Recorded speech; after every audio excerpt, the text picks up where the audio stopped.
je nach oder je nachdem. Alors, un abonné voudrait savoir la distinction entre les deux termes. Bonjour Goetheskinder, j'espère que vous allez bien. Bienvenue chez Bibi Deutsch. Sachez que l'expression je nach peut être traduite par selon ou en fonction de, entre autres. Elle est utilisée pour introduire une condition ou une circonstance à laquelle une action est soumise. On pourrait donc dire je nach den Umständen werde ich früher nach Hause gehen. Je répète, je nach den Umständen werde ich früher nach Hause gehen. Cela veut dire en français, en fonction des circonstances, je rentrerai plus tôt à la maison. On utilise également je nach pour exprimer une différence ou une variation en fonction de quelque chose. Je vais vous donner un contexte. Das Gehalt variiert je nach Erfahrung und Qualifikation. Je répète la phrase.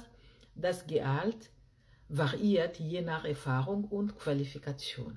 Donc le salaire varie en fonction de l'expérience et de la qualification. Passons maintenant à je nachdem. Je nachdem. Quant à lui, il signifie ça dépend ou selon que. Cela se dit aussi en allemand. Quand on dit ça dépend, se dit aussi en allemand tout court, ça dépend. Elle est également utilisée pour introduire une condition, mais elle est suivie d'une proposition subordonnée. Je vais vous donner un exemple.